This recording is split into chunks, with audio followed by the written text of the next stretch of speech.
Hello again, my friends. Good to see you again. Laszlo Montgomery here, welcoming you to the Chinese Sayings Podcast.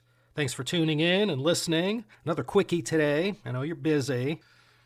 Today we look at Duō Nàn Xīng Bāng. This is a Chinese saying that perhaps people in many countries might find relevant to their situation. But let's not waste time with any further chitter-chatter and get down on it. Duō Nàn Xīng Bāng. Let's do the breakdown of the four characters. Duo means many, much, or more. And nan means difficult, hard, or a calamity or misfortune. And xing means to prosper, rise, prevail, or become popular. And the character bang is just another way to say a nation or country. And when you string those four characters together, you get Duō Nàn Xīng Bāng, many hardships, revised nation. And just hearing those words, you can pretty much guess correctly what the meaning is behind this chengyu. Not terribly difficult to figure out.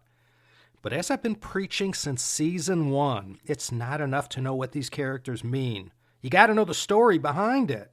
And then you could nod your head sagaciously next time you hear it or read it and truly appreciate its significance.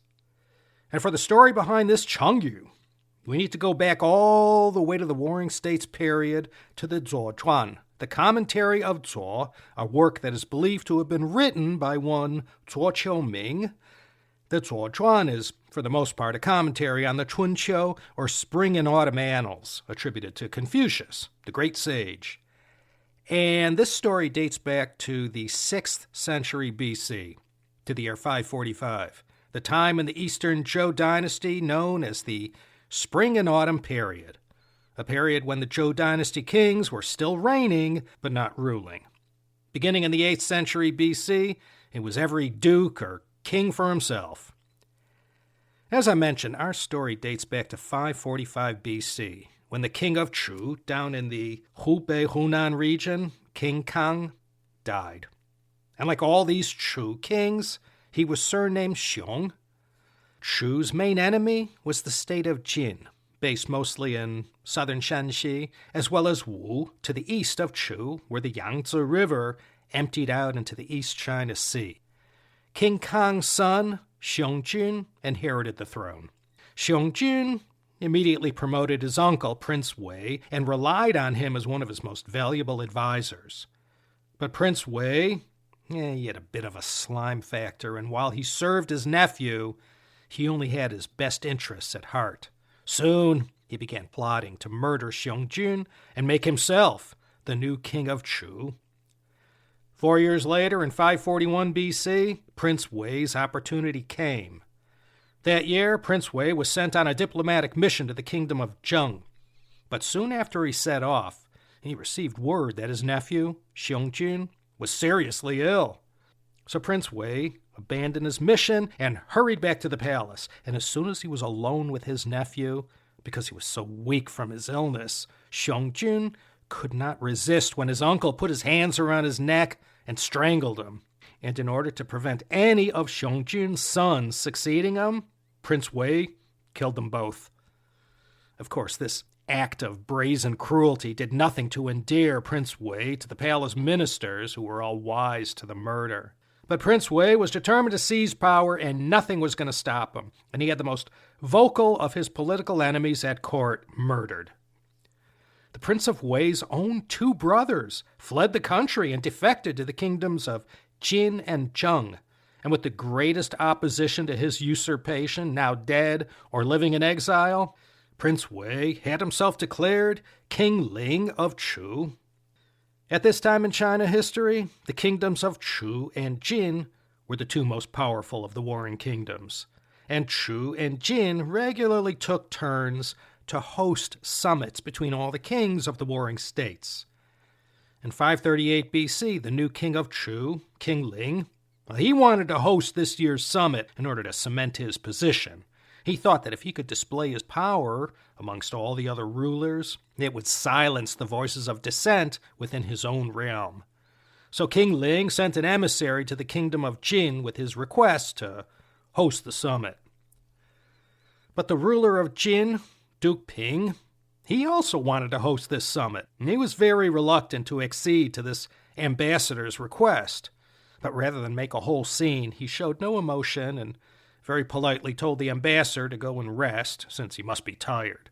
Duke Ping immediately summoned his most trusted advisor, Sima Hou, to discuss the matter. Sima Hou asked Duke Ping what he wanted to do, and Duke Ping said, "Jin is a stable country with a strong military and an able government. The kingdom of Chu is full of internal troubles. What right does this usurper King Ling have to demand that he host this summit? Chu is a mess, and he can't even take care of his own kingdom's affairs." Thereupon, King Ping told Sima Hou he was going to decline the King of Chu's request. But Sima Hou replied, "If this is your grounds for denying the King of Chu's request, it's not very well thought out.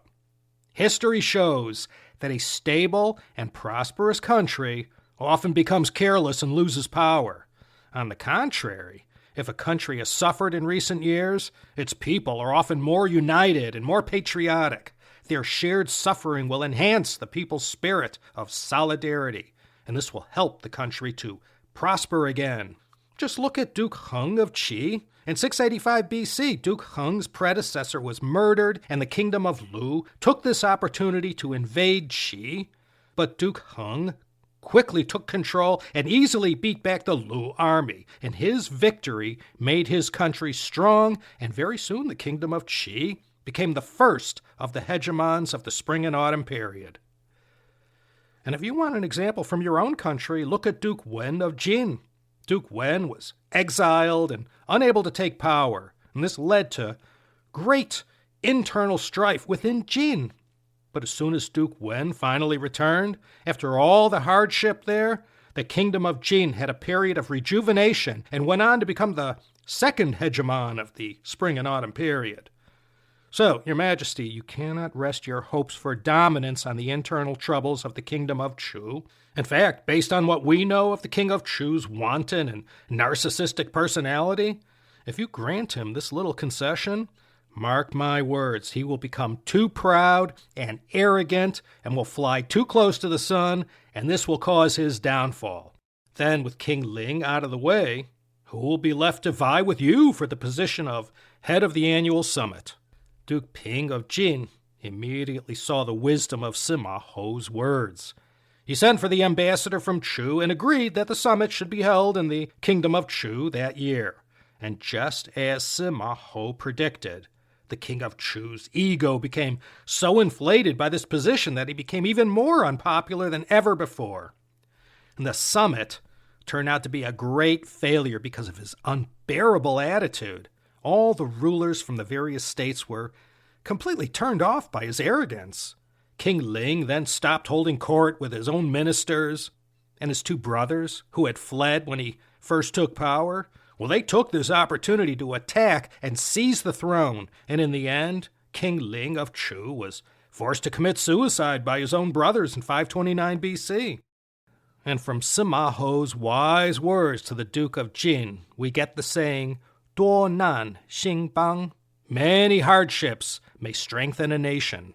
So, to describe a phenomenon where, when a nation suffers many hardships and calamities, they display a spirit of unity and patriotism that eventually helps them to rise again and regain their lost prosperity. And when that happens, you don't want to mess with them.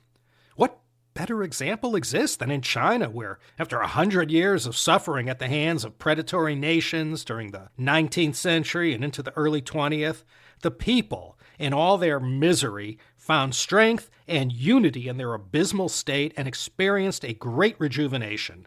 Duō Nàn Xīng Bāng. And maybe today, in places that are in a sorry state due to a whole range of political and economic crises, Venezuela, Zimbabwe, Sudan, South Sudan, Syria, Somalia, maybe them too. Duō Nàn Xīng Bāng. These hardships they face today, let us hope they can find strength in this period of suffering to revive their nations. Duō Nàn Xīng Bāng. Much distress regenerates a nation. Calamity inside the country prompts a renewal. And there you have it, my friends, the penultimate episode for this Season 6 of the Chinese Sayings podcast. Just one more to go before I take my between seasons break and rejuvenate myself. A big CSP shout out to good old Emma. Thanks to her, my life is made so easy. She keeps the teacup chengyu yanqiu zhongxin always operating at optimum level. Thanks, Emma. This is Laszlo Montgomery signing off once again from the wilds of Los Angeles, California, beseeching all of you to consider coming back next time for otro emocionante episodio del Chinese Sayings Podcast.